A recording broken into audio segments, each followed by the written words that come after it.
A prática de mumificar os mortos começou no Egito Antigo, cerca de 3.500 anos antes de Cristo. A ideia de mumificar os mortos pode ter sido sugerida pela maneira como os cadáveres foram preservados nas areias áridas do país. Esses rituais e seus símbolos foram amplamente derivados do culto de Osíris, que já havia se tornado um deus popular no Egito Antigo. Osíris e sua irmã e esposa Ísis foram os primeiros governantes míticos do Egito, dada a terra logo após a criação do mundo, segundo a crença. Segundo o mito, eles governavam um reino de paz e tranquilidade, ensinando ao povo as artes da agricultura, civilização e concedendo a homens e mulheres direitos iguais para viverem juntos em equilíbrio e harmonia. O irmão de Osíris, Sete, ficou com ciúmes do poder e do sucesso do seu irmão e assim o assassinou.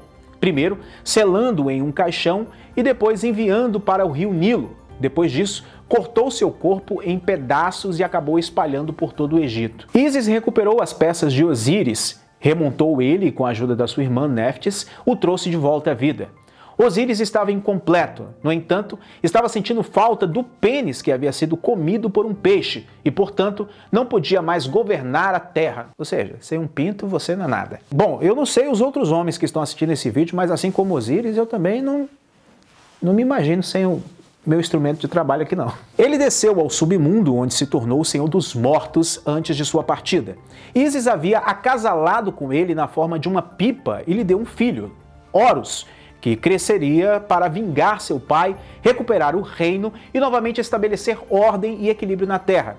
Esse mito se tornou tão incrivelmente popular que infundiu a cultura e assimilou deuses e mitos anteriores para criar uma crença central em uma vida após a morte e a possibilidade de ressurreição dos mortos.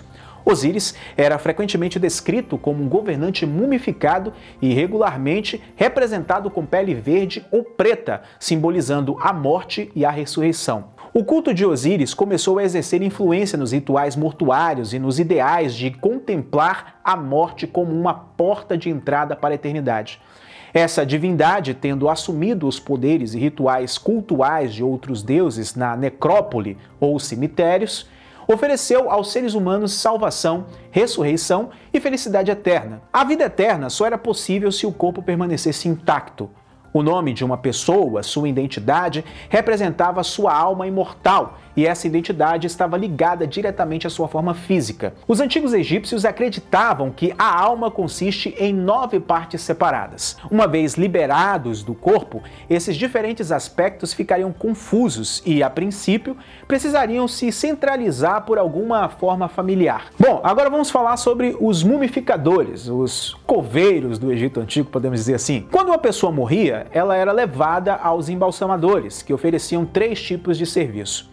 Segundo Heródoto, acredita-se que o tipo melhor e mais caro representa Osíris. O próximo melhor é um pouco inferior e mais barato, enquanto o terceiro é o mais barato de todos. Os embalsamadores pediam à família do falecido que escolhessem qual serviço eles preferiam, e sua resposta era extremamente importante, não apenas para os falecidos, mas principalmente para eles mesmos. Obviamente, o melhor serviço seria extremamente mais caro, mas se a família pudesse pagar e ainda assim não comprasse, eles corriam o risco de, podemos dizer assim, sofrer uma espécie de assombração, segundo a crença. A pessoa morta iria saber que recebeu um serviço mais barato e que não foi valorizado depois que morreu, e aí ele voltaria para assombrar os familiares que não deram tanto valor para ele. E segundo a crença, existia uma maldição que transformaria os seus parentes em pobres e miseráveis e que eles iam perder tudo. As práticas funerárias no Egito Antigo foram levadas tão a sério porque eles acreditavam muito nessa questão de vida após a morte. Eles acreditavam que a morte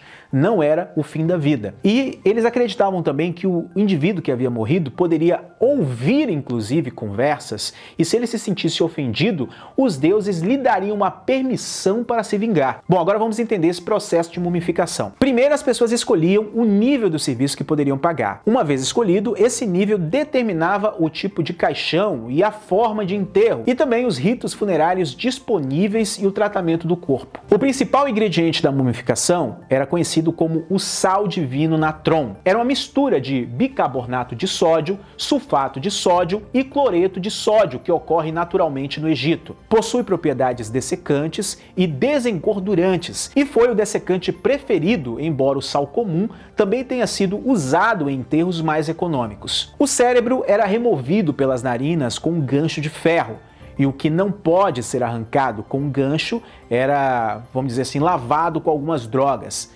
A seguir, o flanco era aberto com uma faca e todo o conteúdo do abdômen era removido. A cavidade, então, era cuidadosamente limpa e lavada, primeiro com vinho de palma e novamente com uma infusão de especiarias moídas. Depois disso, era preenchido com mirra pura, cássia e qualquer outra substância aromática, exceto o incenso, e costurado novamente, após o qual o corpo é colocado em natron, coberto inteiramente por 70 dias. Quando esse período terminava, o corpo era lavado e embrulhado da cabeça aos pés, em ninho cortado em tiras e manchado na parte inferior com goma. Nesta condição, o corpo é devolvido à família que possui uma caixa de madeira em forma de figura humana. No segundo enterro mais caro, menos cuidado era dado ao corpo do falecido. Nenhuma incisão era feita e os intestinos não eram removidos, mas o óleo de cedro era injetado no corpo através de uma seringa, lá atrás, que era posteriormente interrompida para impedir que o líquido escapasse. O corpo era curado em natron pelo número prescrito de dias, no último dos quais o óleo era drenado. O efeito era tão poderoso que, ao deixar o corpo, ele trazia as vísceras em estado líquido e, como a carne foi dissolvida pelo natron, nada resta dentro do corpo, exceto pele e ossos. Após esse tratamento, o corpo era devolvido à família, mas sem muita atenção. O terceiro era o mais barato de todos, né? Era simplesmente lavar o intestino e manter o corpo por 70 dias em natron. Os órgãos internos eram removidos para ajudar a preservar o cadáver, mas, como se acreditava que o falecido ainda precisaria deles, as vísceras eram colocadas em frascos para serem selados na tumba. Ao remover o cérebro, eles inseriam uma ferramenta cirúrgica pelo nariz da pessoa morta e puxavam o cérebro em pedaços pelo nariz.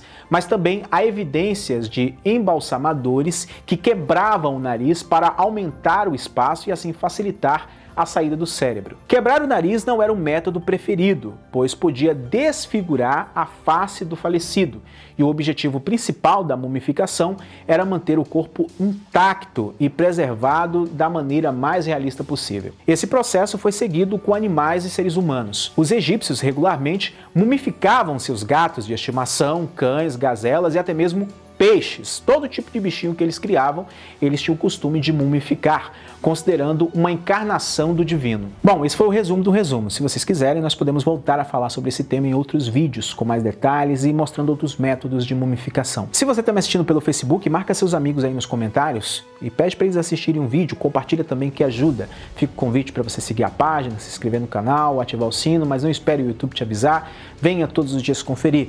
No mais, eu agradeço a todos pelo carinho, audiência e, acima de tudo, pelo respeito. Fiquem com Deus. Shalom.